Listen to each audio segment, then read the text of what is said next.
ஓம் ஸ்ரீ வராகி தாயே போற்றி. எனது அன்பு குழந்தையே, மங்களகரமான இந்த வெள்ளிக்கிழமை விடியலில் உனக்கான வெற்றி செய்தியோடு தான் உன் வராகி அம்மா வந்துள்ளேன். உனக்கான அதிர்ஷ்டத்தை தேடி கொண்டு வந்து தரும்போது ஒதுங்கி போகாமல் நான் சொல்வதை முழுவதுமாக கேட்டு கொடுக்கக்கூடிய அதிர்ஷ்டத்தையும் அப்படியே பெற்றுக்கொள் என் செல்லமே.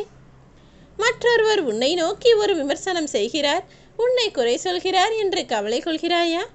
அவரது இயலாமையை அவரால் ஏற்றுக்கொள்ள முடியாததால் தான் இயல்பாக அவருக்குள் ஒரு காழ்ப்புணர்ச்சியும் தாழ்ப்புணர்ச்சியும் உண்டானதால் அதை எப்படி உன்னிடம் கொட்டி தீர்ப்பது என வேண்டுமென்றே உன்னை குறை சொல்லி குற்றம் சொல்கிறார்கள். யார் உன்னை பற்றி என்ன சொன்னாலும் அதை பெரிதாய் பொருட்படுத்தாமல் உன் வாழ்க்கையின் வெற்றி லட்சியத்தை மட்டும் அடைவதற்கான வேலைகளை பார். ஒரு சிலர் வேண்டுமென்றே உன்னை தூரத்தில் வைக்க நினைக்கிறார்கள். அவர்கள் எவ்வளவு தூரத்தில் வைக்க நினைக்கிறார்களோ அதே தொலைவில் இருந்து கொண்டே உன் வாழ்க்கையை நீ சிறப்பாக செய்தால் நிச்சயமாக உன் வாழ்க்கை சொர்க்கமாய் மாறிவிடும் என் செல்லமே. வாழ்க்கை எப்போதும் யாருக்கும் ஜெயிப்பதற்கு என வாய்ப்புகளை கொடுத்து கொண்டே இருக்காது. முதல் வாய்ப்பை கொடுக்கும் போதே அதை அனுபவித்து கடந்து வந்துவிடு. ஏனெனில் நீ வாழக்கூடிய ஒவ்வொரு நொடியையும் ரசித்து அனுபவித்து சந்தோஷமாய் கடந்து வந்தாலே நீ எதிர்பார்த்த அத்தனை வெற்றிகளையும் சுலபமாய் பெற்றுவிடலாம். நன்றாக உன்னுடன் பேசி பழகுபவர்கள் எல்லாம் நல்லவர்கள்தான். அவர்கள் எப்போதும் உனக்கு நல்லதை செய்வார்கள் என்று ஒருபோதும் யோசிக்காதே. தேனின் கொடுக்கில் மட்டும் விஷம் இருக்காது. சுவையான தேனை கொடுக்கிறதல்லவா தேனி, அதன் கொடுக்கிலும் விஷம் இருக்கத்தான் செய்கிறது. கோபத்தோடு இருப்பவர்கள் மட்டும்தான் கெட்டவர்கள். சிரித்து பேசி நன்றாக உன்னிடம் பழகுபவர்கள் எல்லாம் நல்லவர்கள் என்ற எண்ணத்தை மறுபடியும் ஒரு தடவை யோசித்துக்கொள்.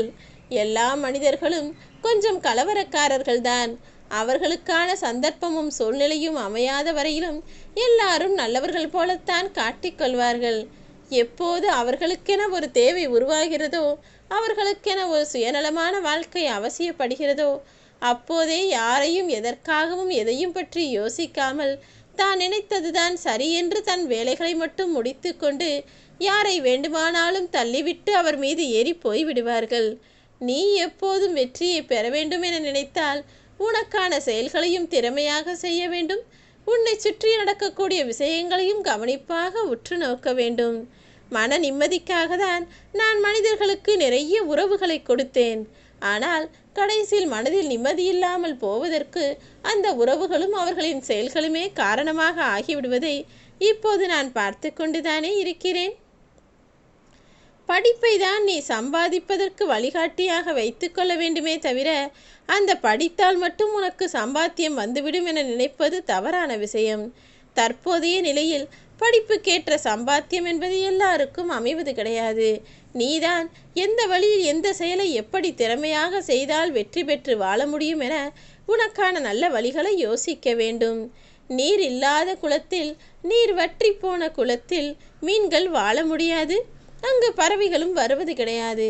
அதே போலதான் உன் வாழ்க்கையிலும் வசதியும் வாய்ப்புகளும் இருக்கும் வரையில்தான் மனிதர்களும் உறவுகளும் உன்னை தேடி இல்லத்திற்கு வருவார்கள். அதன் பிறகு எப்போது நீ செல்லா காசாக போகிறாயோ, யாருக்கும் உதவி செய்யக்கூடிய சூழ்நிலை எப்போது உன்னை விட்டு விலகி போனதோ அப்போதிலிருந்தே மனிதர்களும் உன் வீடு தேடி வரமாட்டார்கள். உறக்கமும் உன் கண்களை நெருங்காது. அதனால்தான் யார் எதை செய்தாலும் கொஞ்சம் கவனித்து பார்த்து நடந்து கொள். உனக்கான சூழ்நிலையையும் வாய்ப்புகளையும் தவறவிடாமல் உன் வராகியம்மா உனக்கு அதிர்ஷ்டத்தை கொடுக்கும் போதே பெற்றுக்கொள் என சொல்கிறேன். இந்த மங்களகரமான நல்ல நாளிலேயே நீ ஜெயிப்பதற்கான வாய்ப்புகளையும் வெற்றிகளையும் உனக்கே கொடுக்கப் போகிறேன். நீ நன்றாக உற்று கவனித்தால் உனக்கு பல விஷயங்கள் புரிய வரும் என் செல்லமே. இங்கு நியாயம் பேசக்கூடிய எல்லா மனிதர்களின் வாழ்க்கையிலும் பல தவறுகள் ஒளிந்திருக்கும். தவறுகளை செய்யக்கூடிய பல மனிதர்களும் தனக்கென ஒரு நியாயத்தை வைத்து கொண்டுதான் வாழ்ந்து கொண்டிருப்பார்கள்.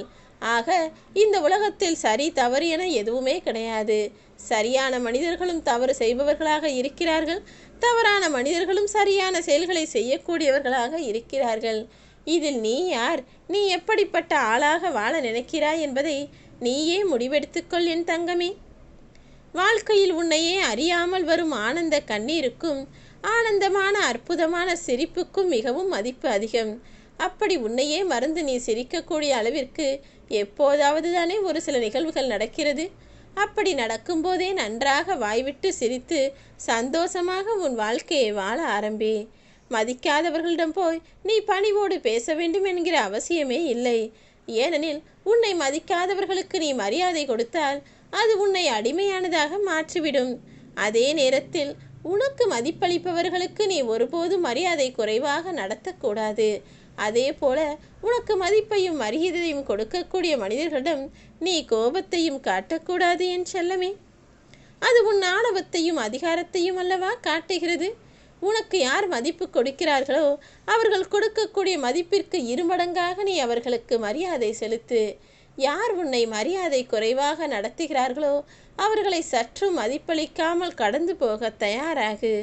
உன்னை கொல்லக்கூடிய ஒரே ஆயுதம் உனது கோபம்தான் என்பதை ஒருபோதும் மறவாதே. ஆனால் நீ நினைத்தால் உனது மௌனம் எனும் ஆயுதம் மூலமாக இந்த உலகத்தையே ஜெயிக்கலாம். அவசியமான இடங்களில் மட்டும் பேசு. அவசியமில்லாத இடங்களில் தேவையில்லாமல் எந்த வார்த்தைகளையும் வைத்து கொள்ளாமல் பொறுமையாக கடந்து போய்கொண்டே இரு என் செல்லமே. யாரோ ஒருவர் உன்னை புரிந்து கொள்ளவில்லை என்பதற்காக நாம் செய்வது தவறோ என நீ யோசிக்கவே வேண்டாம். இங்கு வாழக்கூடிய மனிதர்கள் எல்லாருமே எல்லாருடைய செயல்களையும் சரியாக புரிந்தவர்களாக இருப்பது கிடையாது. நீ யாருக்காகவும் உன்னுடைய குணத்தை மாற்றிக்கொள்ள வேண்டாம் என் செல்லமே. பிறரை குறை கூறி இந்த உலகில் பெருமை தேடக்கூடிய மனிதர்கள் பல பேர் இருக்கிறார்கள். தான் சிறந்தவன், தனக்கு எல்லாம் தெரியும், தான் நல்லவன் என நிரூபிப்பதற்காக எப்போதும் யாரையாவது குறை கூறி வாழ்ந்து கொண்டே இருப்பார்கள். ஆனால் உண்மை என்ன தெரியுமா? நிஜமாகவே அவர்களது சொந்த வாழ்வில் அவர்களுக்கு மனநிறைவே இருக்காது. அவர்கள் வெற்றி பெற்றவர்களாகவும் இருக்க மாட்டார்கள். இருந்தாலும் சும்மாவே ஏதாவது பேச வேண்டும் என்பதற்காக தன்னை திறமையாளனாகவும் வெற்றியாளனாகவும் காட்டிக்கொண்டு பேசிக்கொண்டிருப்பார்கள். அப்படிப்பட்ட வீண் மனிதர்களின் வார்த்தைகளுக்கு நீ ஒருபோதும் செவி கொடுக்க வேண்டாம். நீ மகிழ்ச்சியாய் வாழ வேண்டுமானால் அதற்கு 1000 வழிகள் இருக்கிறது. ஆனால் கவலையின்றி வாழ வேண்டும் என்று தானே ஆசைப்படுகிறாய்? அதற்கான ஒரே வழி என்ன தெரியுமா? என்ன கிடைத்தாலும் சரி, என்ன நடந்தாலும் சரி, வருவது வரட்டும், போவது போகட்டும், நடப்பது நடக்கட்டும் என வாழ்க்கையை அதன் வழியிலேயே விட்டுவிட்டால் உன் வாழ்க்கையில் மன நிம்மதியும் மகிழ்ச்சியும் அமைதியும் சந்தோஷமும் நிரந்தரமாக நிம்மதியாக உனக்கு கிடைக்கும். வலிக்கிறதே வலிக்கிறதே என மனவேதனைகளையும் கஷ்டங்களையும் இறுக்கமாக நீ பிடித்து வைத்து கொண்டால் எப்படி உன் மனவலி தீரும்? முதலில் மனதிற்குள் இருக்கக்கூடிய துயரத்தை தூக்கி எறிந்துவிட்டு வாய்விட்டு சிரிக்க பழகு. உன் வாழ்க்கைக்கான வெற்றி பாதை தானாகவே திறக்கும்படி உன் வராகி அம்மா நான் செய்வேன். நிச்சயமாக நீ ஜெயிப்பதற்காகவே பிறந்த குழந்தை. உன் வாழ்க்கையில் எல்லா நிகழ்வுகளையும் நீ ஆசைப்பட்டபடியே நடத்தி கொடுத்து உன்னை வெற்றியாளனாக நான் மாற்றத்தான் போகிறேன். நீ நினைத்ததெல்லாம் நிச்சயமாக நடக்கும். உன் வாழ்க்கையில் நீ விருப்பப்பட்ட விஷயங்களை எல்லாம் உனக்காக நான் வெற்றிகரமாகவே நடத்தி முடிப்பேன். இனி எல்லா விஷயங்களும் அது விளையாட்டாக இருந்தாலும் சரி, வாழ்க்கையாக இருந்தாலும் சரி, நீதான் வெற்றி பெறுவாய்.